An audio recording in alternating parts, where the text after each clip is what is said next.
A noite sangrava sobre a Serra da Mantiqueira. Não era uma chuva comum, mas um dilúvio gelado que caía em cortinas cinzentas e impiedosas. Um açoite contra a terra que transformava o mundo em um borrão de água e escuridão. Cada gota que baxinou para a brisa da viatura da Polícia Civil parecia carregada de um peso anormal. E os limpadores lutavam uma batalha perdida. Seu gemido rítmico marcando uma contagem regressiva para o horror. O Dr. Ricardo Almeida, sentado no banco do passageiro, sentia a vibração do motor diesel através do assento. Uma pulsação mecânica e ordenada em um mundo que se desfazia em caos a cada quilômetro que avançavam pela estrada de terra vermelha. Agora, Amriod, lama escorregadia, o ar dentro do veículo era uma sopa grossa e quase irrespirável de ozônio, pinho molhado e um outro cheiro. Um odor primitivo e profundamente errado que se cravava no fundo da garganta. Era o fedor de cozinhas de açougue e moedas velhas mergulhadas em água estagnada, o aroma inconfundível de sangue esfriando em grande quantidade. Ricardo Amro, cuja vida inteira fora dedicada a impor a lógica sobre a desordem, sentiu um nó se formar em seu estômago.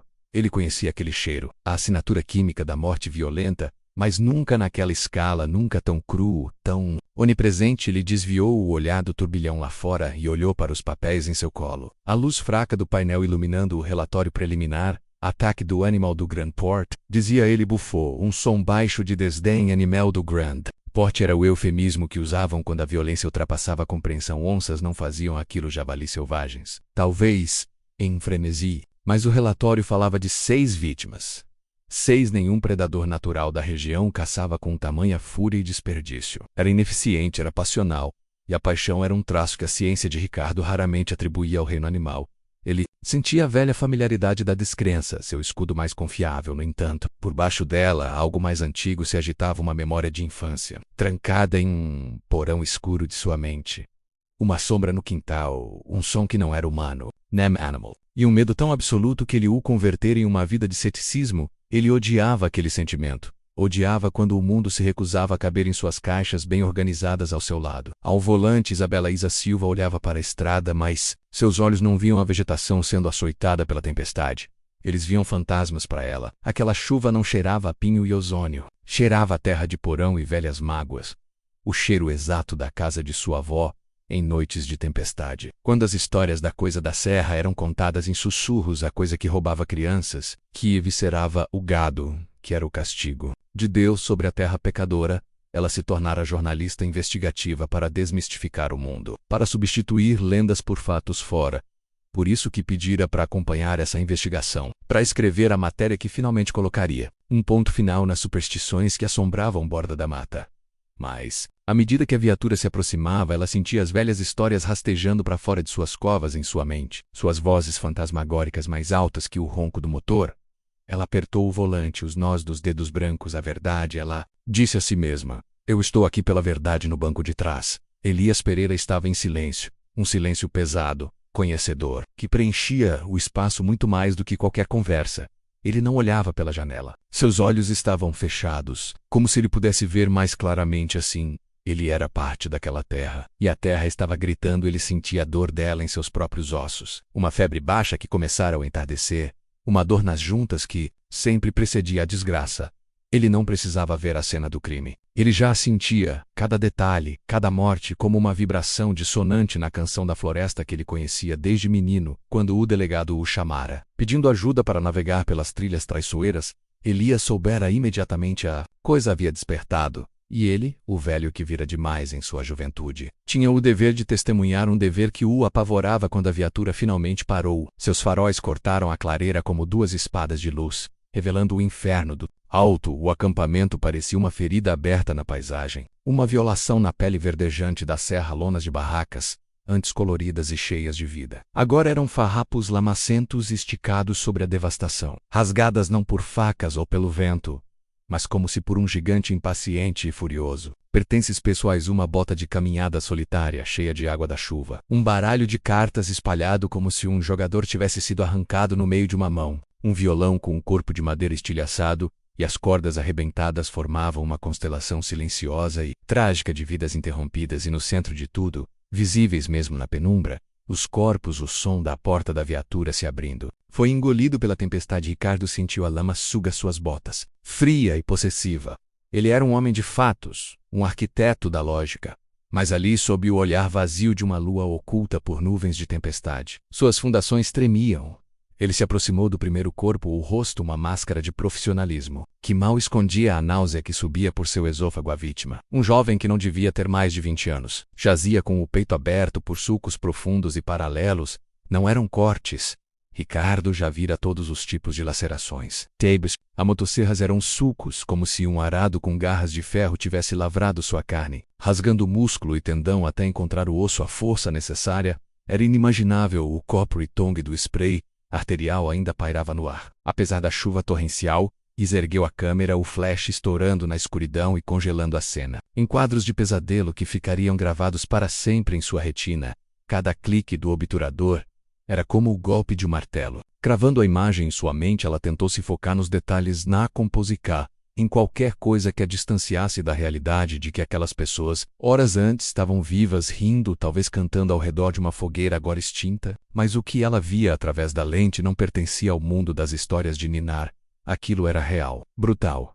E estava a poucos metros dela, o rosto congelado da vítima e um grito silencioso. Uma mão decepada a poucos metros de seu dono, a banalidade do horror foi Elias, o veterinário aposentado. Quem encontrou a prova, seus olhos não procuravam evidências forenses no sentido tradicional. Eles liam a linguagem da floresta, uma linguagem de violência e medo, enquanto Ricardo e Isa se concentravam no óbvio. Elias examinava a periferia, onde a floresta encontrava clareira. Ele se agachou perto de um tronco de carvalho, os dedos nodosos e calejados pegando um pedaço de flanela xadrez preso em um galho quebrado. Doutor, sua voz era um sussurro rouco, um som frágil quase engolido pelo uivo do vento. Isso parece pelo de lobisomem. Ricardo virou-se, ceticismo imediatamente se armando como um escudo, uma reação automática. Ele pegou o fragmento de pano presos às fibras, havia pelos grossos, escuros como a noite, quase negros, duros e ásperos ao toque, não pertenciam a nenhum animal da fauna local. Um caprino, um javali selvagem, um urso que se desviara de seu habitat por milhares de quilômetros. Sua mente científica vasculhava o catálogo de possibilidades, mas parava em um beco sem saída. A textura era errada, a espessura quase humana, mas não. Ele puxou um saco de evidências do bolso e guardou o fragmento. O gesto preciso contradizendo a confusão em sua mente. Elias. Vamos manter os pés no chão, disse Ricardo, sua voz mais ríspida do que pretendia, traindo sua própria perturbação. Precisamos de evidências concretas, não do folclore. Mas as marcas nos corpos. Isa interviu, baixando a câmera. O peso do aparelho de repente insuportável, seu rosto estava pálido sob a luz fria das lanternas. Elas não são de nenhum animal que eu conheça. São exatamente como as histórias da minha avó. Ela dizia que as garras da coisa não cortam. Elas rasgam a alma junto com a carne. Histórias. Isa, Ricardo a cortou. Mas seu olhar traiu a convicção de suas palavras por um breve instante. Seus olhos se desviaram para a escuridão impenetrável entre as árvores. E aquela memória antiga e enterrada, uma sombra no seu próprio passado, uma noite de infância, que ele se forçara a esquecer, arranhava a superfície de sua mente. Precisamos nos concentrar nos fatos, naquele exato momento, como se a própria natureza zombasse de sua lógica. O céu se partiu, um trovão estrondoso ribombou pela serra, e a chuva, que antes era uma cortina, tornou-se uma parede de água sólida. O som fez os três se encolherem. E por um segundo o investigador, a jornalista e o velho mateiro eram apenas três figuras pequenas e assustadas. Encharcadas na escuridão, eles se entreolharam. E no brilho intermitente das lanternas, o mesmo medo primordial se refletiu em seus olhos, um farfalhar de folhas, um galho quebrando logo além do círculo de luz, um som úmido e pesado. Isa girou, a mão instintivamente buscando a arma em seu coldre, e Elias congelou, os olhos arregalados fixos na mata.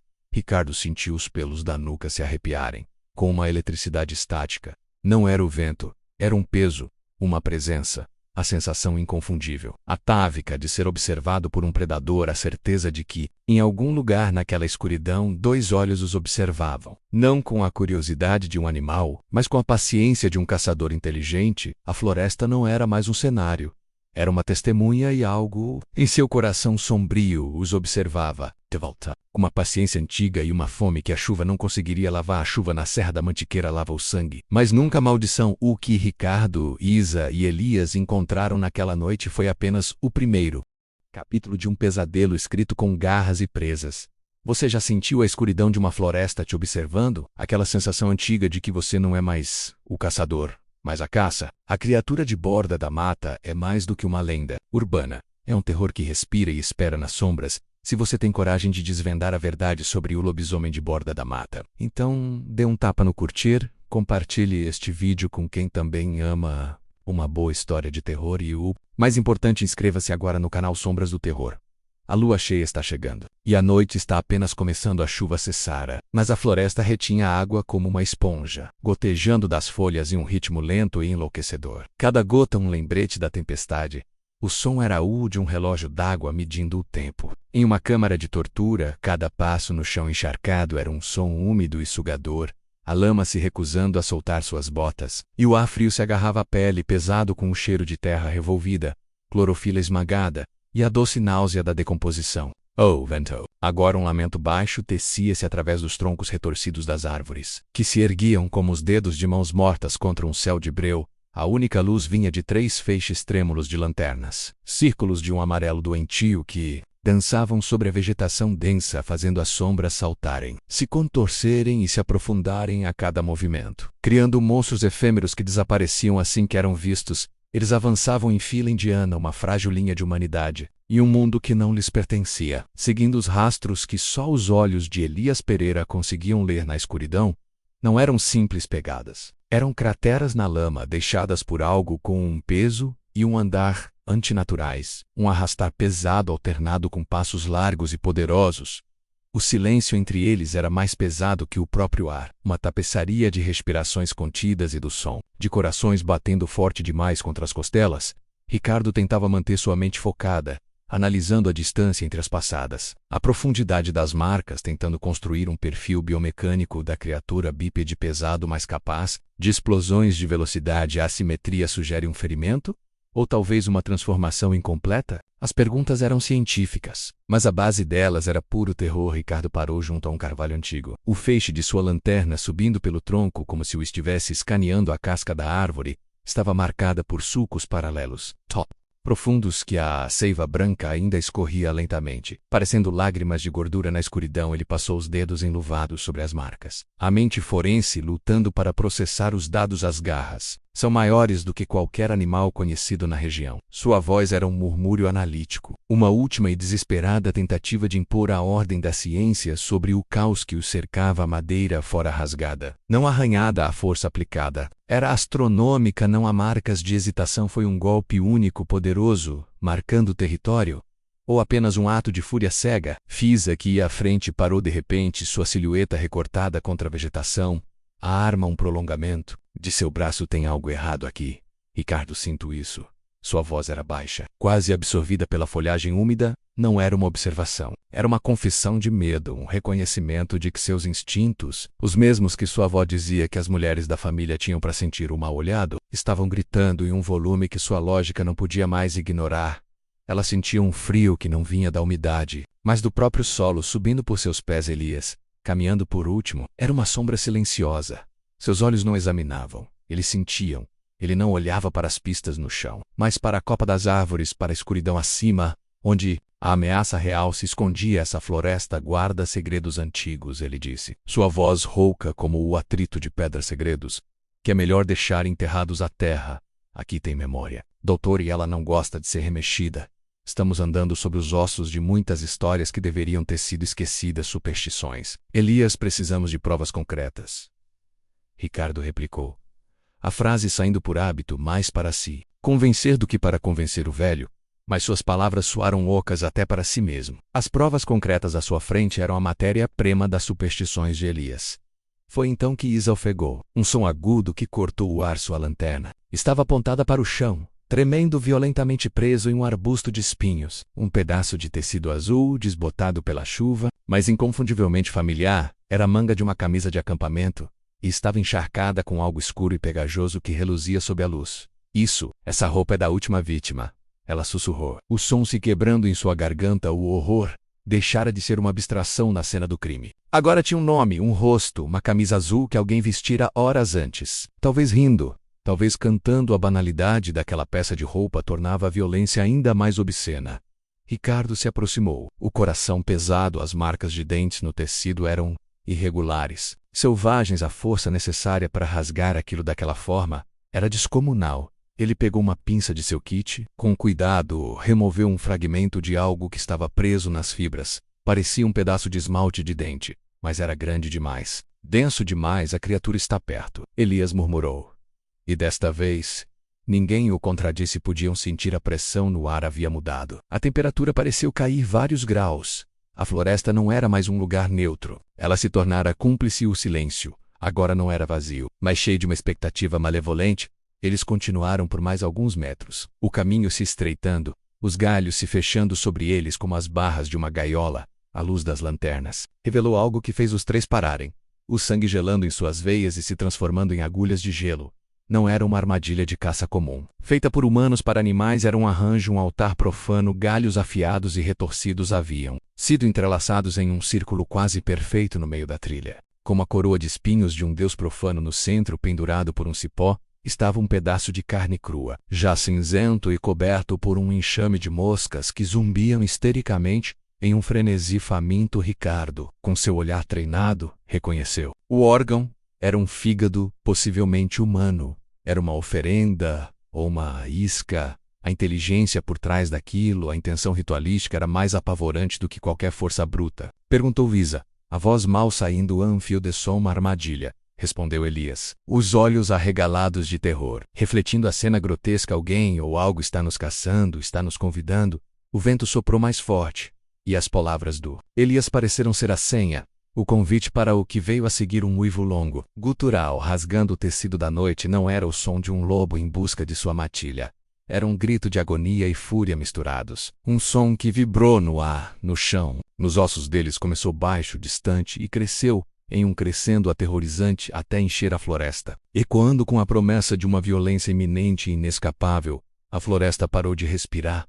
A caçada havia se invertido. Eles não eram mais os investigadores, eram a presa. O uivo ainda ecoava em seus ossos, uma vibração fantasma que fazia seus dentes doerem. Quando eles tropeçaram para fora da trilha fechada, a floresta finalmente se abrindo para cuspilhoça em uma clareira diante deles. O esqueleto de uma capela ergueu-se contra o céu escuro, uma carcaça de pedra e madeira podre que a vegetação selvagem tentava, há séculos, arrastar de volta para a terra. As paredes, manchadas de musgo como uma doença de pele, pareciam suar na umidade da noite. O vento assobiava através das janelas vazias, as órbitas ocas de um crânio. Um som que não era de lamento, mas de aviso. A pequena cruz de ferro que um dia adornara o telhado estava torta, apontando para o chão como se indicasse o caminho para o inferno, e não para o céu. Precisamos nos mover, disse Ricardo, sua voz controlada, uma frágil barricada contra o pânico que ameaçava transbordar. Ele ajustou os óculos no rosto, um gesto de normalidade em um mundo que se tornara insano. Ele odiava a sensação alógica. Sua deusa o havia abandonado agora. Ele operava por puro instinto de sobrevivência, um instinto que lhe dizia que a exposição naquela clareira era uma sentença de morte. A criatura está perto se há respostas. Se há qualquer tipo de santuário, ele pode estar aqui. Isa hesitou. A ideia de se trancar naquele lugar decrépito era quase tão aterrorizante quanto permanecer na floresta santuário. Ricardo, esse lugar parece mais um túmulo. Exatamente, respondeu Elias, sua voz surpreendentemente calma. Túmulos são para os mortos. A coisa é para os vivos. Ele foi o primeiro a se mover em direção à porta ausente da capela. Seu passo, lento mas resoluto, havia uma aceitação em seus movimentos, a de um homem que sabia que não havia mais para onde correr, apenas para onde enfrentar. Entrar na capela foi como entrar na boca de um cadáver. O ar era frio, estagnado, com o cheiro de pedra úmida, poeira de túmulo e o leve odor de ozônio que precede um raio. O silêncio era uma pressão física contra os tímpanos, um vácuo que amplificava o som de suas próprias respirações ofegantes e o martelar de seus corações. No centro, o altar de pedra rachado e profanado com símbolos esquecidos. Era a única coisa que mantinha sua forma entre as pedras do chão. Um osso humano amarelado e quebrado à parte de uma fíbula. Ricardo notou com um distanciamento clínico. Jazia como uma peça de um quebra-cabeça que ninguém queria montar. Esse lugar dá arrepios. Eza sussurro, passando a mão por uma parede, sentindo a textura áspera e fria da pedra. Seus dedos pararam. Havia algo ali, gravado na superfície, linhas profundas, gastas pelo tempo, mas deliberadas, feitas por uma mão que conhecia a força. Ricardo aproximou-se. O feixe de sua lanterna, varrendo a pedra à luz, revelou o símbolo, uma espiral violenta, como um vórtice cercada por marcas que pareciam garras, tudo contido dentro do círculo de uma lua cheia. Era idêntico aos desenhos em seu caderno, rabiscos de lendas que ele antes considerava meras curiosidades acadêmicas. Veja isso. Isa, um símbolo, nunca vi nada igual em campo. É quase pré-histórico, parece um aviso, murmurou Elias, mantendo distância, como se a própria pedra pudesse mordá-lo. Ele olhava para as sombras nos cantos, para o teto escuro Esporonduel. Sabia o que aquele símbolo significava. As histórias de sua avó não eram contos de fadas. Eram manuais de sobrevivência, ou uma convocação. Ricardo corrigiu. Passando os dedos sobre a gravação, a pedra estava gelada, mas a forma do símbolo parecia pulsar com um calor residual. Uma memória de energia. Isso não é obra do tempo. Foi feito com intenção, com propósito. Foi quando Visa viu a mancha no altar. Não era musgo. Era escura, quase preta sob a luz da lanterna, com uma textura ligeiramente brilhante e pegajosa. Sangue e, pela forma como ainda não havia sido completamente absorvida pela pedra porosa, era recente. Eles estavam aqui muito recentemente. Sua voz era um fio, frágil como uma teia de aranha. Elias apontou com o queixo para o chão perto do altar. Sangue. E não é só humano. Ele se agachou e pegou um tufo de pelos escuros, idênticos aos que haviam encontrado no acampamento. Estavam grudados em uma poça de sangue coagulado. Ricardo franziu. A testa. O ar parecia mais denso agora. O cheiro metálico mais forte. Ele folheou seu caderno, a luz da lanterna dançando sobre suas anotações frenéticas. Parece ter relação com os rituais antigos que encontrei nos registros da igreja. Sua voz era de um homem vendo suas teorias mais loucas se tornarem uma realidade tangível e mortal. Um ritual de sacrifício, talvez para apaziguar a besta. O lobisomem sacrifício? Elias recuou, o rosto pálido. Para quê? Para mantê-lo longe, disse Isa, os olhos fixos no símbolo, a compreensão começando a florescer como uma planta venenosa em sua mente. Ou para libertá-lo. Um rangido longo e pesado ecoou das vigas escuras acima deles. Não era o som de madeira velha se assentando sob o peso do tempo. Era o som de um peso impossível se ajustando, se movendo lentamente nas trevas do teto. Todos congelaram, as lanternas apontando para cima em um movimento sincronizado de pânico, ou os fixes do luz, se perdendo na escuridão impenetrável. Silêncio. O som parou. Alguém ouviu isso? Sussurrou Ricardo. Mas a pergunta era inútil. Um insulto à realidade. A floresta sabe que estamos aqui, disse Isa, a mão apertando o cabo da arma com tanta força que os nós dos dedos ficaram brancos. Precisamos ir. Elias agarrou o braço de Ricardo, sua voz um apelo desesperado. A voz de um homem que sabia que haviam cometido um erro terrível ao entrar ali. Agora não ainda, respondeu Ricardo, mas sua voz perdeu toda a autoridade. Ele apontou a lanterna para a saída da capela. Lá, na poeira úmida do chão de pedra, uma nova marca que não estava ali quando entraram. Uma pegada enorme, disforme, com as marcas de garras cravadas profundamente na pedra, como se a criatura tivesse se apoiado ali por um momento, observando-os de dentro das sombras com uma paciência predatória. Estava fresca, requiem, faita. Ela não estava apenas os seguindo, ela estava brincando com eles. Estava um passo à frente. O vento uivou lá fora, e o som foi respondido por um uivo de dentro da própria floresta gutural, faminto, um som que rasgou a noite como uma lâmina cortando carne, e com ele, o cheiro de pelo molhado e podridão invadiu a capela. Eles não estavam mais caçando, estavam encurralados. Eles saíram da capela como se fugissem de um túmulo, mergulhando de volta na escuridão pulsante da floresta. O uivo gutural ainda se agarrava ao ar, uma promessa de violência que tornava cada sombra uma ameaça, cada farfalhar de folhas um prenúncio de morte. À lua cheia, antes um farol pálido, agora parecia um olho doente injetado de sangue, banhando a vegetação densa em uma luz prateada que não iluminava, mas sim aprofundava as sombras, criando abismos onde antes havia apenas árvores. O ar estava pesado, carregado com a umidade da noite e um cheiro novo, um fedor que se sobrepunha ao de terra molhada. Era um odor metálico, como o de moedas enferrujadas deixadas na chuva. O cheiro de sangue velho e de algo mais, algo que a mente humana se recusava a nomear. Um cheiro de fúria. Elias foi o primeiro a parar. Ele não olhou para o chão, não procurou por pistas. Ele simplesmente levantou a cabeça, o nariz se contraindo, como um animal sentindo a aproximação de um predador maior, um que ele conhecia e temia. Vocês sentem isso? Sua voz era um sussurro que mal cortava o silêncio opressivo que se instalara. É o cheiro dele. A terra está diferente, carregada. Sua mão tremia ao apontar para o chão. Não é só o cheiro. A própria terra está doente. Olhem, Ricardo. Fisa seguiram seu olhar a vegetação rasteira ao redor da trilha. Antes verde e vibrante, parecia murcha, acinzentada, como se uma geada sobrenatural tivesse passado por ali, sugando a vida. Era um círculo de decadência que se estendia por vários metros. Cheiro de sangue? Perguntou Isa, a arma firme em suas mãos. Uma extensão de sua vontade de lutar. Ricardo ajoelhou-se. Ignorando a lama que se infiltrava em suas calças e gelava sua pele apegada ali, era ainda mais clara do que a da capela. Impressa na terra, macia e doente, uma depressão monstruosa. As marcas das garras cravadas com uma força que deveria ter quebrado ossos não só de sangue. Ele murmurou, a voz de cientista quase desaparecendo sob a do homem apavorado. Algo metálico, quase enferrujado, como o cheiro de um raio ozônio. Ele aproximou a lanterna da marca. Vejam estas pegadas muito maiores do que qualquer humano, e o passo está se tornando mais confiante, mais arrogante a ele. Ele passou por aqui. Elias recuou, tropeçando em uma raiz. Seus olhos, antes focados e conhecedores, agora eram poços de puro terror, refletindo a certeza de sua própria mortalidade. Ele está marcando o território, reclamando a floresta para si. Foi quando o som rasgou a noite. Não era um uivo distante como os de antes, um chamado na escuridão. Este estava perto demais. Era um som gutural, que começava baixo, um rosnado no fundo da garganta de uma besta, e crescia até se tornar um rugido de agonia e ódio.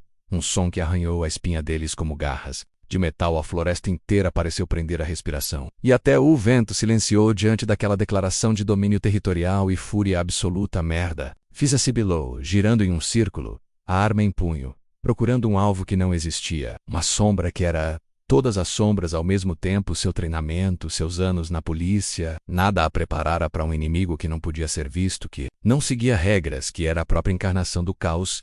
Ricardo sentiu o controle. A fina camada de lógica que o protegia se esvaíra. A maldição, a lua cheia que se aproximava. A caçada não eram mais conceitos em seu caderno. Eram a realidade que o cercava. Uma gaiola feita de árvores e escuridão. Precisamos sair daqui, ele disse. Mas as palavras soaram vazias, inúteis. Um encanto infantil contra um demônio. Onde era aqui? A floresta inteira era o covil. Um som de galho se partindo ecoou à direita deles, pesado, deliberado, o som de algo grande se movendo sem pressa. Sem medo, Isa apontou a arma naquela direção. Mostre-se, seu filho da... Ela gritou, a voz ecoando de forma patética na imensidão da mata. Um desafio fútil. A resposta foi o silêncio. Um silêncio que se esticou, tenso como uma corda de violino prestes a arrebentar. A adrenalina queimava em suas veias, esperando o ataque que não vinha. Então, outro estalo, desta vez à esquerda, e um rosnado baixo, quase um gemido, vindo de trás deles. Ele não estava em um lugar, ele estava em todos os lugares, estava cercando-os. Ele está brincando conosco. Ricardo percebeu o horror daquela constatação, paralisando-o por um instante. O ar frio queimou seus pulmões. Aquilo não era uma caçada por comida. Era um jogo sádico, uma tortura psicológica. Um gato se divertindo com 3 ratos antes do abate. Ele quer nos separar, nos levar ao pânico. Ela sabe que estamos aqui. Isa corrigiu, a voz tensa, os olhos fixos na escuridão à frente, onde 2 brasas vermelhas, 2 pontos de luz infernal, pareceram piscar por um segundo antes de desaparecer, como as últimas brasas de uma fogueira extinta. A visão foi tão rápida que ela quase duvidou de si mesma, mas a imagem ficou gravada em sua mente. Olhos que não refletiam luz, mas a geravam. Ricardo olhou para a lua, agora quase cheia, um disco, branco e agourento, e sentiu um calafrio que percorreu cada vértebra de sua coluna. A transformação estava próxima, e eles não tinham mais tempo, nem lugar para onde fugir. Ela está perto, sussurrou Elias, sua voz quebrada, a voz de um homem que se rendia ao inevitável. Ela pode sentir nosso medo, ela se alimenta dele. A floresta amaldiçoada os observava. E o lobisomem estava vindo para reclamar o que era seu. A delegacia de Borda da Mata era menos um posto de comando, e mais um mausoléu para casos arquivados. Um lugar onde a justiça ia para morrer de velhice e esquecimento. O cheiro de papel velho, café requentado e a poeira de décadas de inércia pairava no ar como um sudário. A única lâmpada no teto, suspensa por um fio desencapado, piscava erraticamente. Sua luz doentia lançando sombras que dançavam como espectros nas paredes descascadas, onde mapas amarelados de crimes não resolvidos pendiam como epitáfios lá fora. A floresta era uma muralha de escuridão, e o vento, que agora parecia ter uma voz, arranhava os vidros da janela como as unhas de algo que queria entrar. A fuga da floresta não lhes trouxera alívio, apenas uma mudança de cenário para a mesma peça de terror. A gaiola de árvores fora, trocada por uma caixa de concreto, mas a sensação de estarem encurralados era a mesma, talvez até pior, em torno de uma mesa de madeira maciça. Sob o peso de mapas desbotados e fotografias perturbadoras das vítimas, imagens que Ricardo havia insistido em trazer para referência para o horror de Isa, eles buscavam refúgio na lógica. Um santuário que encolhia a cada minuto o tic-tac de um relógio de parede antigo, com o pêndulo enferrujado, era o único som, cada segundo. Um golpe de martelo contando o tempo até o apogeu da lua cheia. Oh, hora da besta, encontrei algo. A voz de Isa quebrou o silêncio, soando alta demais na quietude seus dedos, manchados de tinta de arquivo. Abriram com cuidado um livro de orações antigo, recuperado da casa de uma das primeiras vítimas. Uma senhora devota que, ironicamente, guardava um texto pagão entre seus pertences sagrados. A capa de couro estava ressecada e rachada, como pele velha dentro, entre as páginas amareladas. Uma ilustração feita com tinta de nogueira chamou sua atenção. Era o símbolo da capela. Um círculo, uma espiral, as marcas de garras.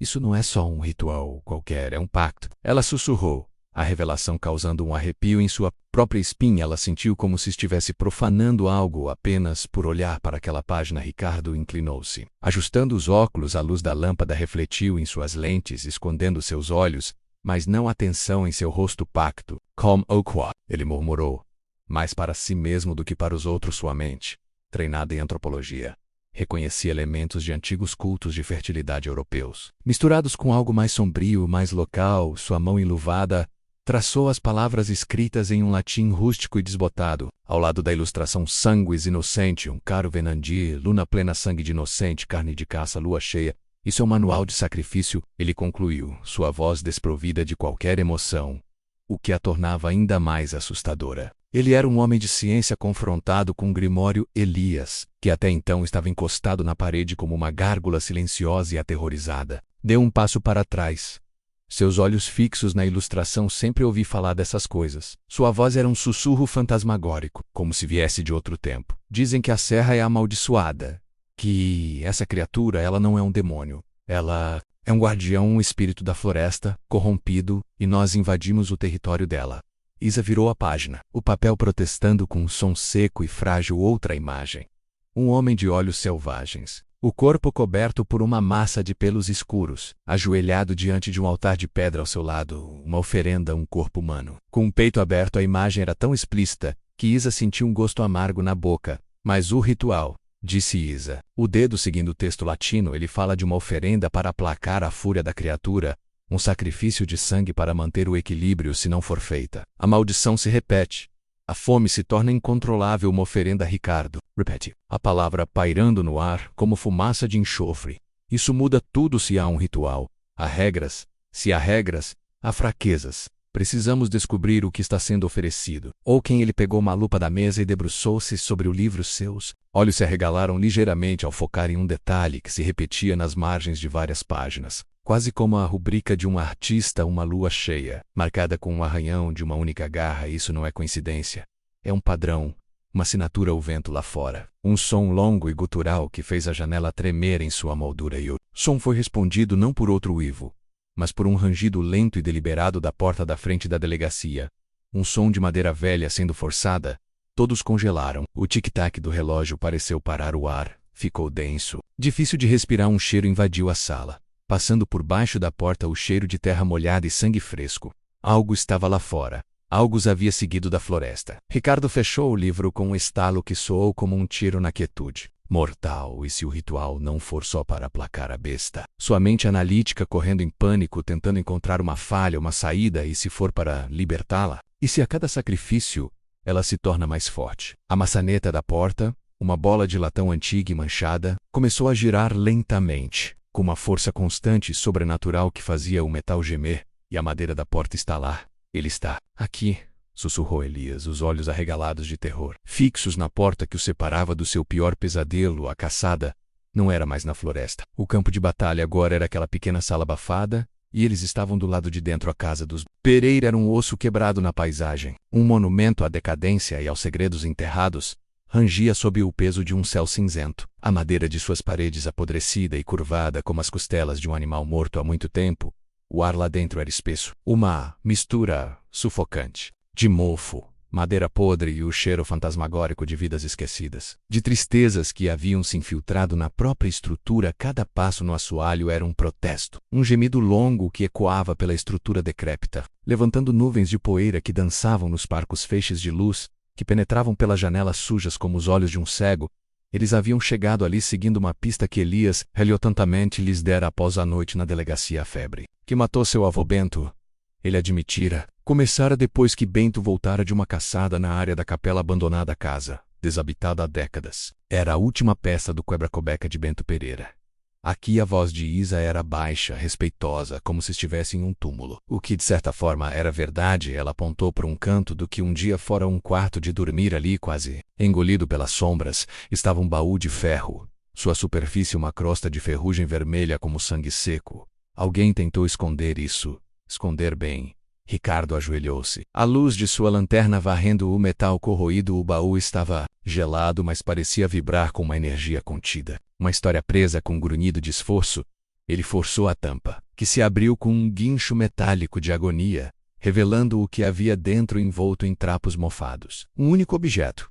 Um diário, com a capa de couro tão ressecada que se partia ao toque na capa, quase apagada, mas ainda visível sob a luz.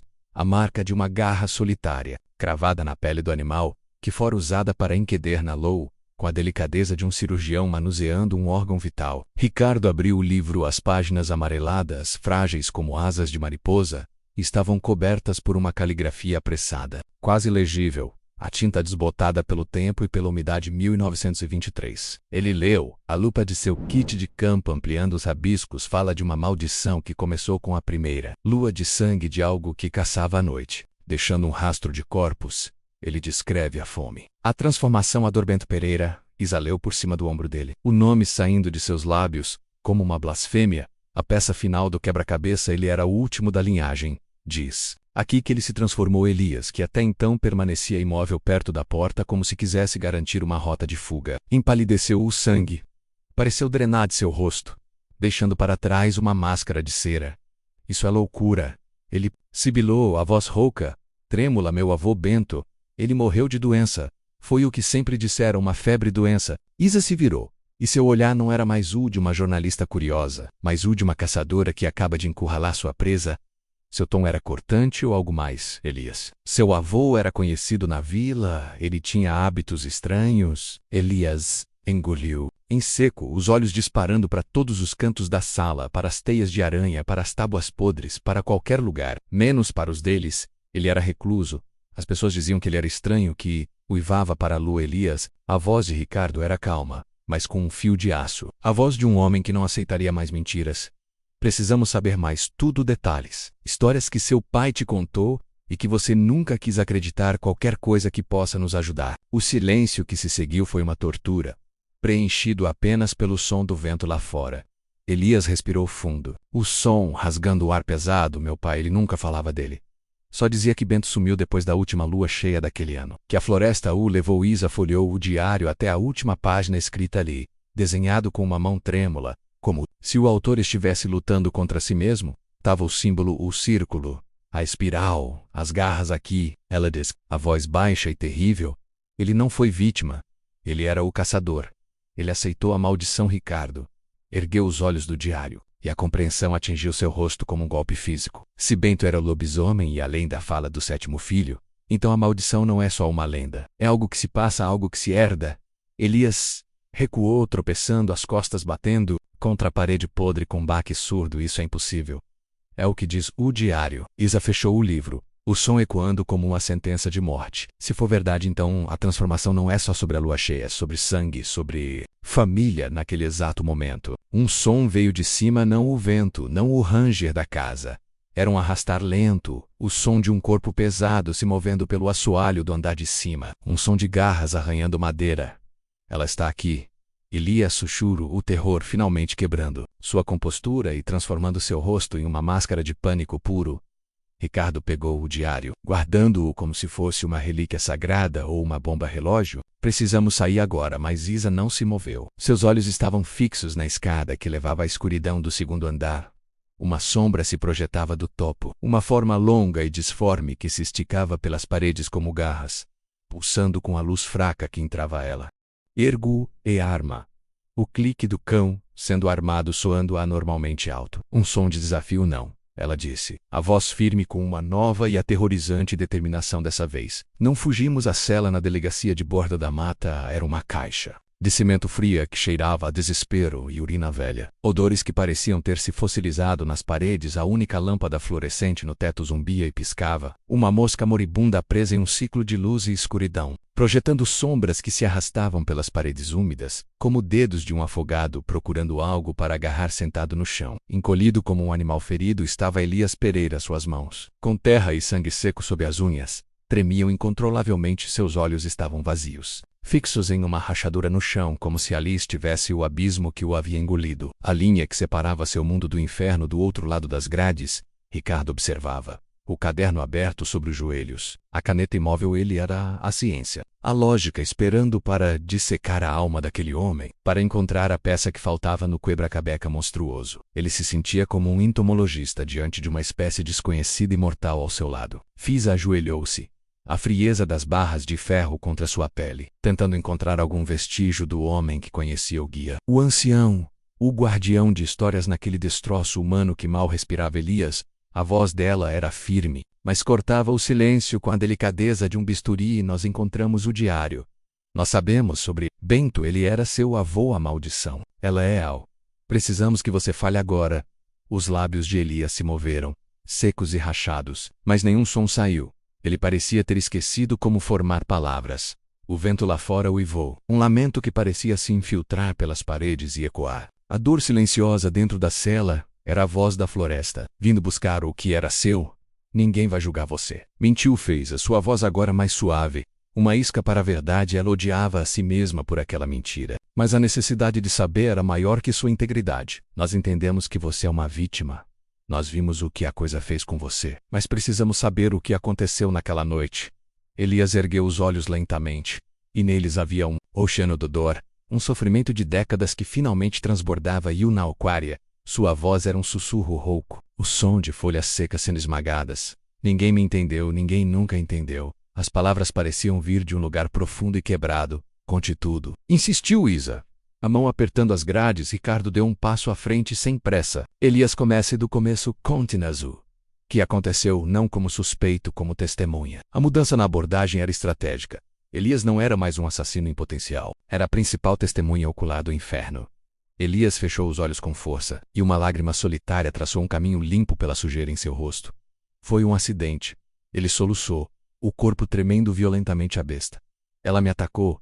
Que besta? Perguntou Isa, inclinando-se para mais perto. A respiração presa à maldição. Elias gaguejou, as palavras tropeçando umas nas outras como fugitivos na escuridão. A maldição da serra. Eu estava tentando proteger minha família. Ricardo franziu o senho, a confusão nublando seu rosto. As peças começaram a se encaixar, formando uma imagem monstruosa protegendo que Elias. Elias respirou fundo, um som irregular e doloroso, como o de um pulmão perfurado. Do que eu me tornei. O silêncio que se seguiu foi pesado, absoluto, um vácuo. A confissão pairou no ar, densa e venenosa. Na noite em que o acampamento foi destruído, eu não estava lá como espectador. Ele continuou, a voz quebrada, cada palavra uma pedra arrancada de sua garganta. Eu estava lá, como com ela. Ela, Ricardo repetiu, a voz baixa, quase inaudível. O caderno, esquecido em seu colo. A besta, disse Elias. Ele estremeceu, como se uma memória o estivesse atacando por dentro com garras e dentes. Eu não lembro de tudo. É como um sonho ruim, uma febre só de dor, de fome, uma fome que dói, que rasga por dentro, de um instinto que não era meu, uma fúria que queimava tudo, que queria destruir tudo que era feliz, tudo que era vivo. Isa recuou um passo, o horror estampado em seu rosto, a compreensão atingindo-a como um golpe físico. Você está dizendo que se transformou? Elias assentiu, os ombros sacudindo com soluços silenciosos que não traziam alívio. Eu não queria. É o sangue. Meu avô Bento. A maldição não morreu com ele. Ela adormeceu como uma semente no inverno. E quando eu completei 21 anos, na primeira lua cheia depois do meu aniversário, ele engoliu em seco. A memória vívida, como se tivesse acontecido ontem. Ela me encontrou. Eu lutei contra ela por décadas. Eu me isolava, me acorrentava em noites de lua cheia. No porão da minha casa, minha esposa achava que eu era louco, um bêbado, mas era melhor do que a alternativa. Mas naquela noite, com o sangue, os gritos do acampamento, o cheiro, eu não consegui me controlar. A fome foi mais forte. O ritual no livro? Perguntou Isa, a mente girando, tentando encontrar uma lógica no meio da loucura. O sacrifício? Elias balançou a cabeça, o desespero em seus olhos. Eu não sabia. Eu só queria que parasse. Eu não queria matar ninguém. Mas a fome, A fome não me deixava pensar. É outra consciência, outra voz. Uma voz que grita por sangue e carne crua. Ricardo fechou o caderno, o som finalizando a questão. E agora, Elias? Elias olhou para as próprias mãos, virando-as como se fossem ferramentas estranhas que ele não sabia usar. Ferramentas que haviam causado tanta destruição. Agora eu não sei. Ele sussurrou. Eu não sei se ainda sou eu ou se ela ainda está aqui, esperando, sempre esperando ela estar mais forte. Desde aquela noite ela provou sangue de novo. Depois de tanto tempo e ela gostou, o vento uivou novamente. E Elias se encolheu, o rosto se contorcendo em uma máscara de puro terror. Seus olhos se arregalaram, fixos em um canto escuro da cela. Ela está aqui. Ele sussurrou a voz subindo. Uma oitava fina e aguda e ela não vai parar, um arranhar suave. Ecoou na cela. Não veio da porta. Não veio da janela. Veio de dentro de Elias. Suas unhas, longas e sujas, estavam arranhando a própria pele de seus braços, deixando sulcos vermelhos e profundos, como se a besta presa lá dentro, a coisa faminta, estivesse tentando cavar uma saída, rasgando a jaula de carne que a continha. A verdade foi revelada. Um monstro tem um rosto, e é o rosto da própria vítima.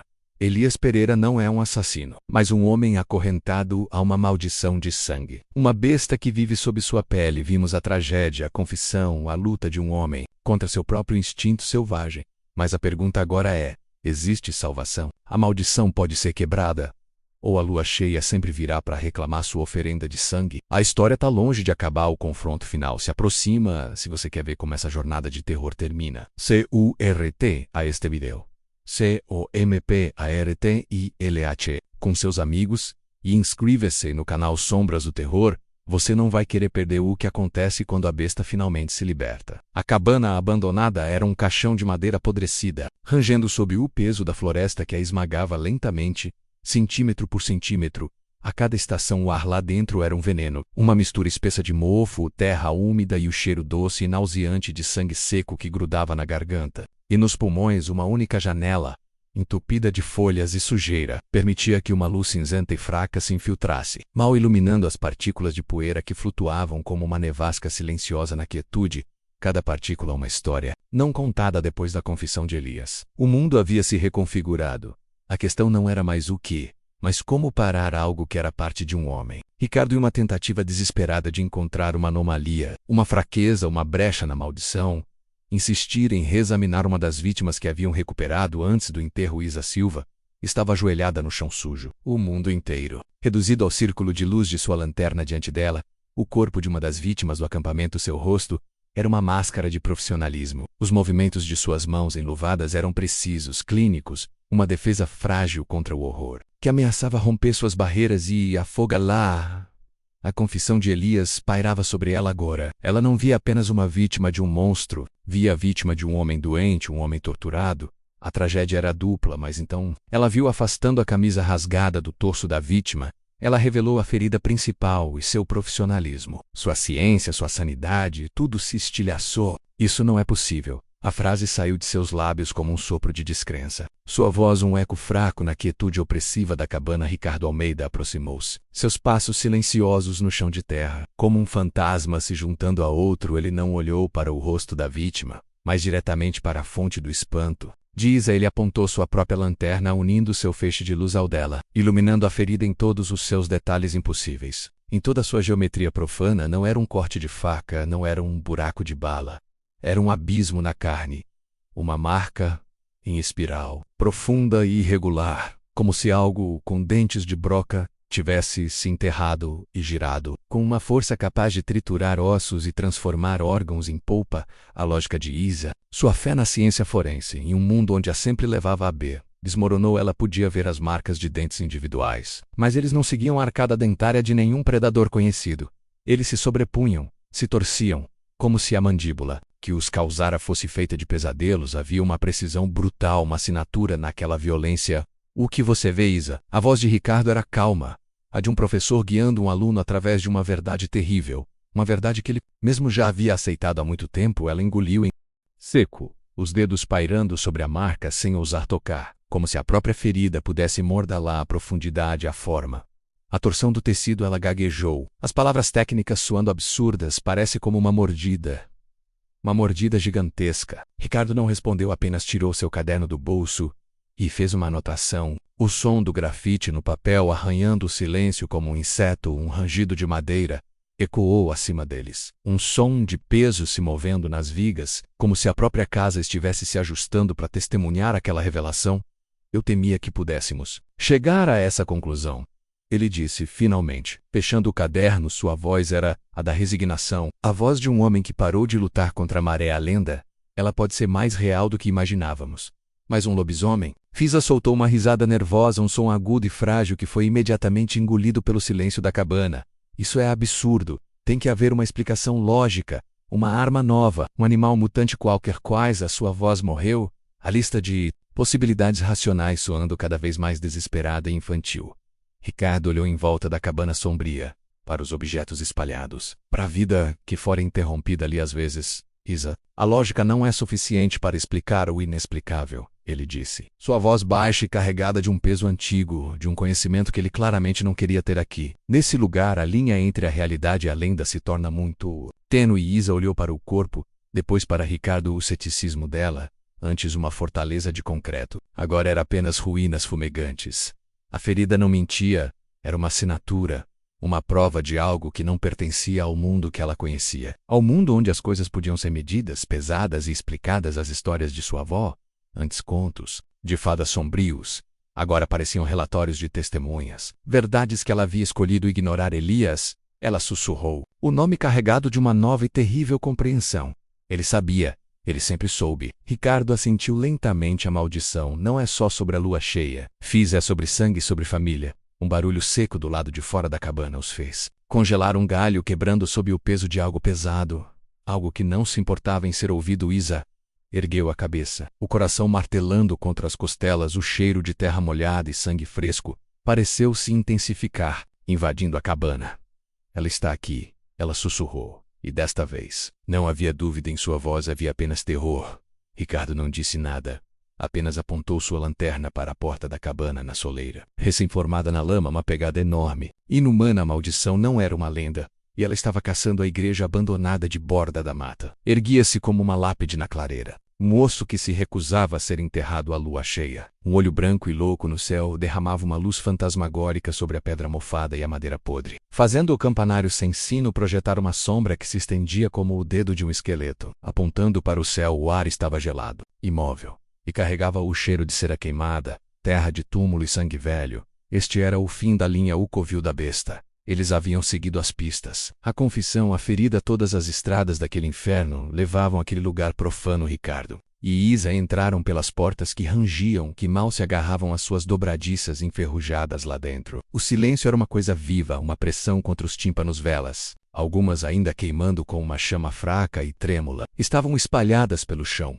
iluminando um cenário de profanação. Bancos de igreja estavam quebrados, virados, com marcas de garras sulcando a madeira escura como se fossem feitos de argila. O altar de pedra estava manchado e no centro de tudo, na frente do altar, ajoelhado de costas para eles, estava a criatura. Não era Elias, não mais.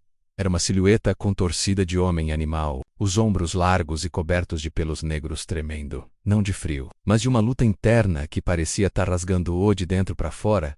Ele emitiu um som baixo, um gemido que era meio rosnado, meio soluço, o som de uma alma sendo despedaçada. Elias, a voz de Isa foi um sussurro, uma tentativa fútil de alcançar o homem que ela sabia que ainda estava lá dentro. Em algum lugar, um prisioneiro em seu próprio corpo. A criatura ergueu a cabeça lentamente, virando-se. A lógica, razão, tudo o que restava do mundo normal, morreu nos olhos de Ricardo e Isa. O rosto era uma máscara de fúria e dor. Os dentes, agora presas, longas e amareladas, estavam expostos em um rosnado silencioso, mas os olhos por baixo do brilho vermelho e bestial eram os olhos de Elias, cheios de um sofrimento tão profundo, de uma súplica tão desesperada, que era quase insuportável de se olhar.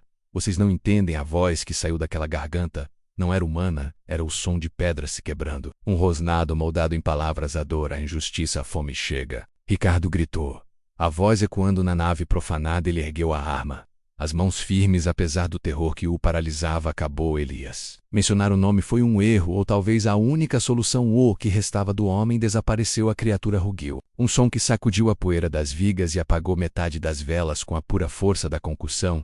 E então, ela atacou. Não foi um ataque de animal, foi o de um demônio. Uma força da natureza corrompida moveu-se, com uma velocidade impossível. Uma mancha de escuridão e fúria que cruzou o chão da igreja em um piscar de olhos. Ricardo disparou. O som do tiro foi ensurdecedor. A bala atingiu o ombro da criatura, arrancando um tufo de pelo e sangue, mas mal a fez vacilar. Ela continuou. As garras estendidas. Isa empurrou Ricardo para o lado um segundo antes que as garras pudessem abrir sua garganta. Elas atingiram a parede de pedra atrás dele. Arrancando lascas com um som de ranger de dentes que fez Isa estremecer. Balas não funcionam? Isa gritou, recuando para perto do altar, a mente correndo. O que o diário dizia? A preda. O lobisomem se virou para ela, os olhos fixos, a inteligência cruel brilhando neles. Ele sabia que ela era a maior ameaça. Ele se agachou, os músculos se contraindo, pronto para o próximo bote. Isa olhou em volta, desesperada. Não havia armas de prata. Mas então seu olhar caiu sobre um crucifixo caído perto do altar. Provavelmente derrubado na destruição. Era antigo, pesado, feito não de estanho, mas de prata maciça. Agora escurecida e manchada pelo tempo, ela o agarrou. O metal frio e pesado em sua mão. A criatura saltou. Foi um borrão de movimento. Isa ergueu o crucifixo como um escudo. Um gesto instintivo. As garras do lobisomem atingiram o metal, e a besta uivou. Um grito de dor lancinante, recuando enquanto fumaça subia de suas patas queimadas. O cheiro de carne queimada enchendo o ar. A prata era real, a lenda era real. Ricardo. O nome dela. Isa gritou. O crucifixo de prata à sua frente. A única coisa entre ela e a morte. O diário dizia que o nome verdadeiro pode enfraquecê-lo. É a única coisa que resta do homem. O lobisomem rosnou, circulando-a. O corpo ferido tremendo de raiva e dor. A pata queimada levantada do chão. Ricardo entendeu, não era sobre matar a besta, era sobre salvar o homem. Sobre dar-lhe a chance. Deluta. Ela gritou, a voz cheia de uma autoridade que ele não sentia. A autoridade de um homem forçado a acreditar. Elias Pereira. Lute contra isso. Lembre-se de quem você é. A criatura parou. Sua cabeça se inclinou. Como um cão confuso, um tremor percorreu seu corpo. Uma convulsão. Elias. Isa gritou também, dando um passo à frente. O crucifixo estendido como uma arma sagrada. Nós sabemos da sua dor. Sabemos da maldição. Deixe-nos ajudar. Lute. O lobisomem uivou. Um som de agonia pura. Um som de duas almas em guerra. Ele agarrou a própria cabeça com as garras, rasgando a própria pele. A besta e o homem estavam em uma guerra civil. E o campo de batalha era aquele corpo torturado. O rosnado se misturou a um soluço. Os olhos vermelhos piscaram. E por um segundo voltaram a ser os olhos aterrorizados de Elias. Ele olhou para Isa, e em um sussurro rouco, quase inaudível, que rasgou o coração dela, ele disse, me perdoe. Então, com o último rugido que foi tanto de desafio quanto de rendição, a criatura desabou. Não houve transformação reversa, não houve um efeito especial cinematográfico. O corpo simplesmente caiu, inerte, o coração cedendo sob o esforço daquela guerra interna. O silêncio desceu sobre a igreja, pesado e final à medida que a adrenalina se dissipava. O corpo no chão pareceu encolher, a ferocidade se esvaindo, deixando para trás apenas a forma trágica de um homem velho e doente. Aos pés do altar, sob a luz da lua, jazia Elias Pereira, finalmente em paz. A maldição, enfim, havia terminado. O silêncio que se seguiu à morte de Elias foi mais ensurdecedor do que qualquer um de seus rugidos. Era um silêncio pesado, denso, um vácuo preenchido com o cheiro de ozônio da prata, comida, o odor de cobre do sangue derramado e a poeira de séculos que a batalha havia levantado e que agora se assentava lentamente sobre tudo. Como uma mortalha, a lua cheia, indiferente, continuava a derramar sua luz fria através das janelas quebradas, iluminando o corpo de Elias Pereira no chão de pedra, uma figura tragicamente humana. Encolhida e frágil na morte, ele parecia menor agora, como se a besta que o habitava lhe conferisse não apenas ferocidade, mas também uma estatura que o homem sozinho não possuía. Ricardo Almeida permaneceu imóvel por um longo momento, a arma ainda pendendo em sua mão, agora inutilmente pesada. A adrenalina o abandonava em ondas, deixando para trás um cansaço profundo, uma fadiga que parecia ter se instalado em seus ossos. Ele se aproximou do corpo, não como um combatente, mas como o cientista que sempre fora. Ele precisava ver, precisava entender a Joel Rousset ao lado de Elias, o olhar percorrendo o corpo em busca dos vestígios da besta. As garras haviam se retraído em unhas humanas, sujas e quebradas. As presas haviam encolhido, deixando apenas os dentes de um homem velho. A pele onde a prata do crucifixo de Isa havia tocado estava marcada com queimaduras negras e profundas que não sangravam, como se o metal sagrado tivesse cauterizado a própria alma da criatura. Isa estava encostada no altar, o corpo tremendo em espasmos incontroláveis, o pesado crucifixo de prata ainda em sua mão. Cada respiração era um esforço. Um soluço, o eco dos uivos. O estalar do ossas. A visão do homem e da besta em guerra dentro de um único corpo. Tudo aquilo se repetia em sua mente em um loop aterrorizante. Acabou? Ela sussurrou, a pergunta pairando no ar frio. Mais uma prece desesperada do que uma questão. Ela queria que Ricardo dissesse que sim, que mentisse para ela se fosse preciso, apenas para que pudesse respirar fundo uma vez sem sentir o gosto de medo. Ricardo não respondeu imediatamente. Seus olhos vasculhavam a área ao redor do corpo, procurando por algo que sua mente pudesse catalogar, explicar, arquivar. Foi quando ele viu perto de onde Elias caíra. Um livro de hinos antigo havia sido derrubado, suas páginas abertas e espalhadas, presa entre as páginas como se usada como um marcador. Havia uma fotografia antiga, desbotada e amarelada nas bordas. Ele a pegou com cuidado. Os dedos enluvados tremendo ligeiramente. A imagem mostrava um homem em frente à mesma igreja, mas em uma época em que ela ainda tinha portas e janelas intactas. Uma época de fé. O homem estava de costas, mas sua silhueta era inconfundível. Ombros largos e uma postura que sugeria um grande peso. Um fardo. A cabeça e o rosto estavam obscurecidos por uma sombra profunda e antinatural. Uma escuridão que parecia ter sido pintada sobre a foto, com contornos que lembravam vagamente a forma de garras. Ricardo, a voz de Isaú tirou de seu transe. Ele se virou, a fotografia na mão. O rosto, uma máscara de horror recém-descoberto. Eu não sei se acabou, ele disse. A voz rouca. Eu acho que matamos o homem, mas não a maldição. Ele entregou a foto. A ela, Isa a examinou sob a luz da lua. Ela franziu a testa. Confusa. Quem é ele? Vire, disse Ricardo na parte de trás, em uma caligrafia desbotada e elegante. Uma única anotação. Antônio Colheita, de 1958. O sangue de Isa gelou. 1958. Não era Bento Pereira, da década de 20. Claramente não era Elias. Era outro homem. Outra vítima, outro hospedeiro. A verdade caiu sobre eles com o peso de uma lápide, esmagando a pequena vitória que pensavam ter conquistado. A maldição não era uma linhagem de sangue. Era uma praga, uma entidade que passava de um para o outro, uma sombra que procurava um corpo para habitar. Elias não havia herdado a maldição. Ele a havia contraído de alguma forma, em algum lugar, em algum momento de sua vida, e agora, com seu hospedeiro morto, ela estava livre no exato momento em que essa realização se cristalizou. A última vela que ainda ardia sobre o altar piscou, uma, duas vezes e se apagou, mergulhando a igreja em uma escuridão quase total, quebrada apenas pela luz fria e impotente da lua e no silêncio que se seguiu. Um som, não era um rugido, não era um uivo, era um sussurro, um sopro de ar que se moveu pela nave da igreja, tão baixo que poderia ter sido o vento, mas que se uniu para formar uma única palavra, dita não em seus ouvidos, mas diretamente em suas mentes. Uma invasão psíquica. Obrigado. O sussurro na escuridão da igreja não foi um som, foi uma violação, uma agulha de gelo que se cravou diretamente em suas mentes, contornando os ouvidos. A lógica e a razão. Obrigado. A gratidão de um demônio requiem libertado por um segundo que se esticou pela eternidade. Ricardo e Isa permaneceram congelados. Duas estátuas de terror sob o olhar frio da lua, vela apagada. O corpo de Elias no chão. A fotografia de outro homem, outra vítima, na mão de Isa, e a presença invisível, agora livre, pairando no ar ao redor deles. Saboreando sua nova liberdade, o ar ficou mais frio, mais rarefeito, como no topo de uma montanha, como se a entidade estivesse sugando o calor compreendido, prosseguindo com o bloco 11, mantendo a escala de novelização. O sussurro na escuridão da igreja, e a vida do ambiente. Foi Ricardo quem se moveu primeiro. Seus movimentos eram lentos, deliberate, como os de um homem desarmando uma bomba que ele sabia já ter sido ativada e que poderia explodir a qualquer momento. Ele pegou o braço de Isa, sua mão tremendo ligeiramente, mas com uma firmeza desesperada. Nós temos que sair, ele murmurou, a voz rouca, quase irreconhecível. Devagar, sem. Não foi um som.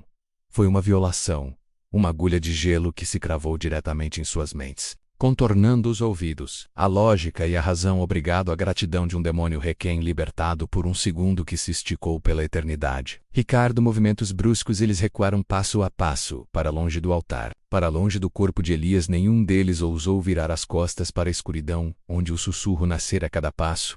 Para trás, no chão de pedra, era um som profano na quietude sepulcral. E a cada passo, eles esperavam sentir garras invisíveis em suas costas. A sensação de estarem sendo observados era 1000 vezes pior agora. Antes, era e Isa permaneceram congelados. Duas estátuas de terror sob o olhar frio da lua, a vela apagada, o corpo de Elias no chão.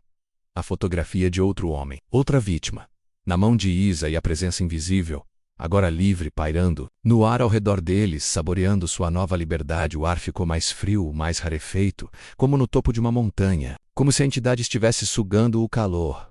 E a vida do ambiente foi Ricardo. Quem se moveu primeiro, seus movimentos eram lentos, deliberados. Predador físico agora era uma inteligência incorpórea e antiga. Quando finalmente alcançaram as portas e saíram para a noite, a floresta os recebeu de uma maneira diferente. Antes, ela fora uma arena de caça, um labirinto de ameaças físicas e sons aterrorizantes. Agora, era um templo silencioso, um lugar de reverência. O vento não uivava, mas com fúria. Ele se movia entre as árvores como os de um homem desarmando uma bomba que ele sabia já ter sido ativada e que poderia explodir a qualquer momento.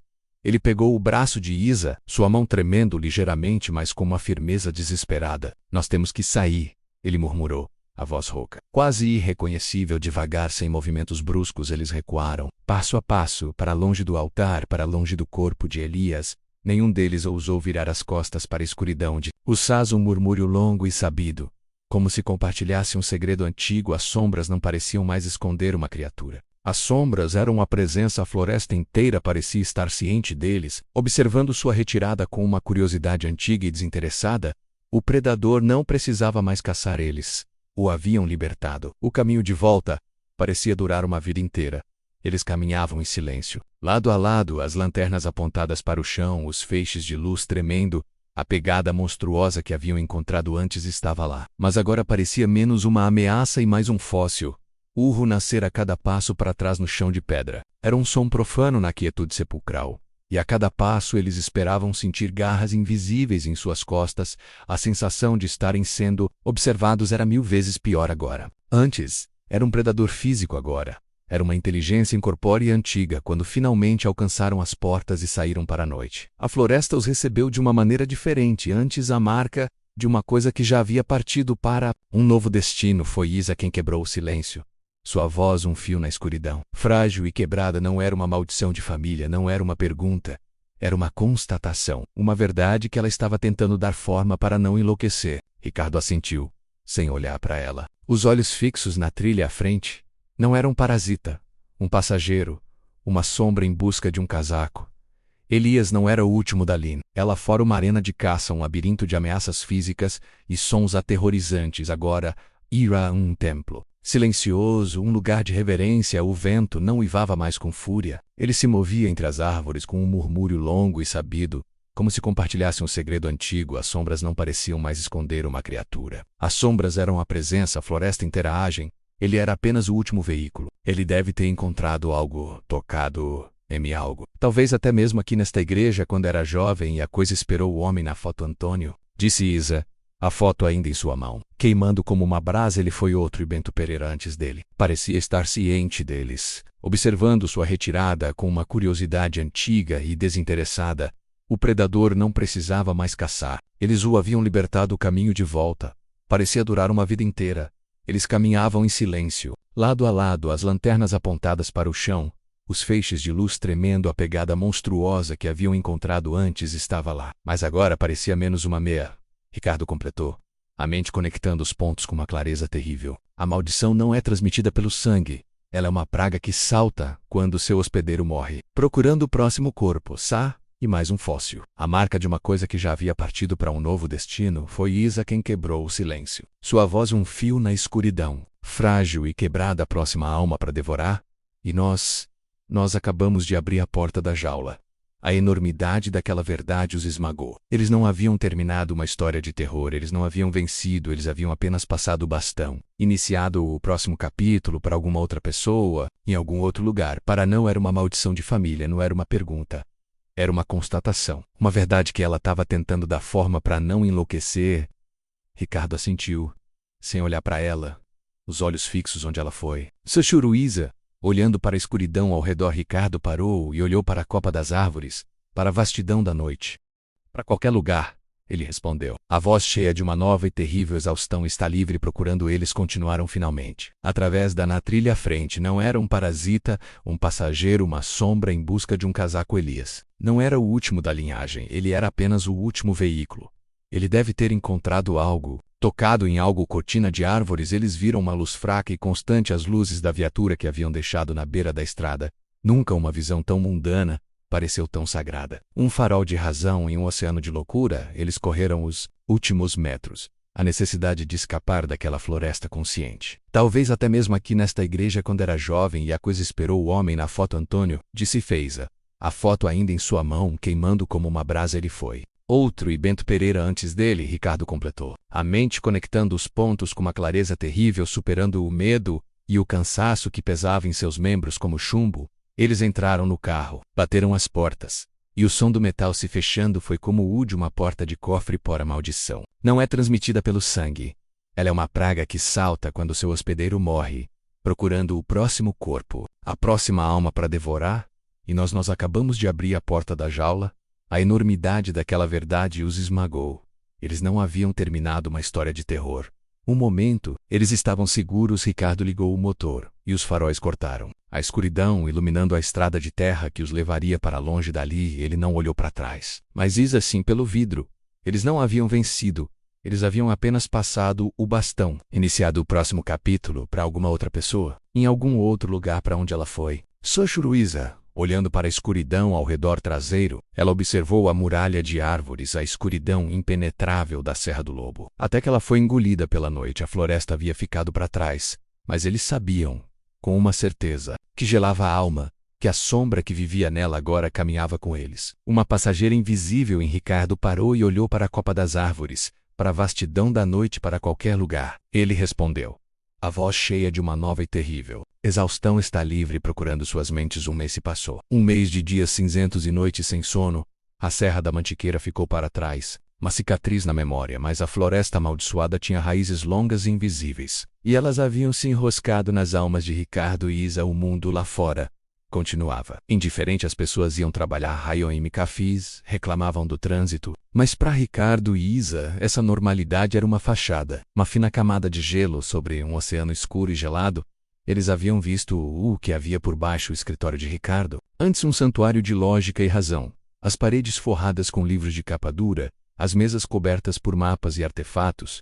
Agora parecia uma fraude. Uma mentira que ele contava a si mesmo. O ar estava pesado com o cheiro de café requentado e insônia no centro da sala. Um grande quadro de cortiça, antes usado para cronologias de civilizações antigas, agora era um altar profano para a obsessão.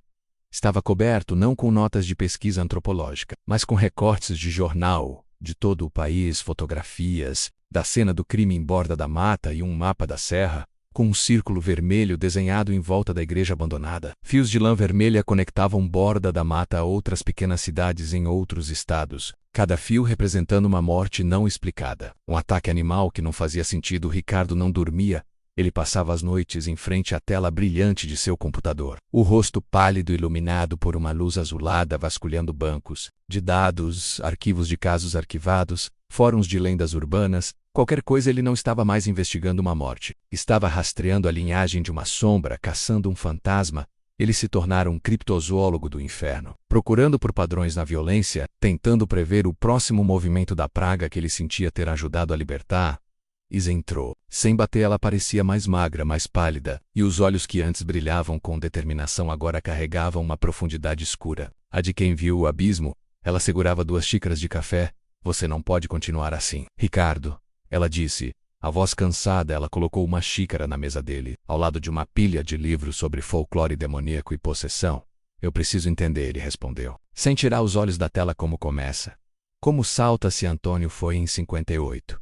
E ele ia só muito depois. Houve outros. Quem foram eles? O que os conectava? Qual é o gatilho? Qual é o padrão? É geográfico, psicológico, é aleatório? Precisa have um padrão. O Ricardo acabou, ela disse. Mas a falta de convicção em sua voz atraiu ela. Também não dormia direito todas as noites. Ela ouvia o sussurro. Obrigado, nós sobrevivemos. Elias está em paz. Ele está? Ricardo se virou.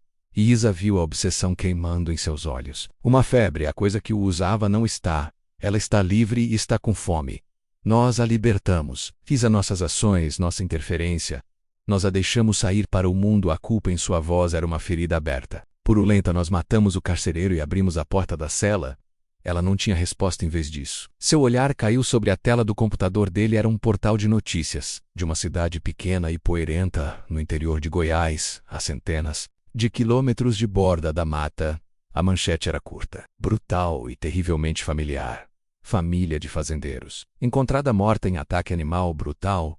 Um calafrio percorreu a espinha de Isa. Uma sensação de déjà vu que a fez sentir náuseas. Não leia, disse Ricardo, a voz desprovida de emoção. A voz de um profeta do Apocalipse. E Isa se inclinou e leu.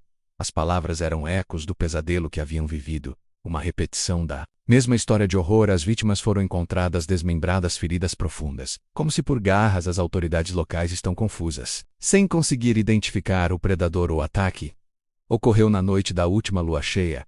Mas foi a última linha do artigo. Uma citação de um policial local, um homem provavelmente tão cético quanto Ricardo costumava ser, que fez o sangue de Fisa gelar e o ar fugir de seus pulmões. A única coisa estranha que encontramos, dizia a citação, foi que todas as velas da casa haviam sido apagadas. E o vizinho mais próximo jurou ter ouvido alguém sussurrando obrigado ao vento naquela noite. O silêncio na sala tornou-se absoluto. O som do tráfego lá fora, os sons da cidade, tudo desapareceu. Restavam apenas os dois, Ricardo e Isa, iluminados pela luz azulada da tela do computador, que agora parecia a janela de uma nova cela, uma cela muito maior. Eles não haviam escapado. Eles não eram sobreviventes. Eram testemunhas, os únicos dois no mundo que sabiam a verdade. A praga não havia terminado. A sombra não estava mais procurando. Ela havia encontrado um novo lar. E assim, a escuridão deixa a borda da mata, não para morrer, mas para renascer em outro lugar. A maldição não era uma lenda confinada a uma floresta, mas uma praga faminta. E o mundo é o seu novo campo de caça. O que você faria no lugar de Ricardo e Isa? Carregaria o fardo desse conhecimento terrível, sabendo que a cada lua cheia, em algum lugar, a besta volta a se alimentar. Acha que a paz pode ser encontrada depois de olhar nos olhos de um monstro? Deixe sua teoria nos comentários abaixo. Se esta jornada pelas sombras do terror arrepiou sua alma, mostre seu apoio, curta este vídeo, compartilhe com aqueles que ousam enfrentar o escuro e, o mais importante, Sergipe, inscreva e ative as notificações do canal Sombras do Terror, porque há sempre mais histórias esperando para serem contadas na escuridão. Até a próxima. Se houver uma próxima.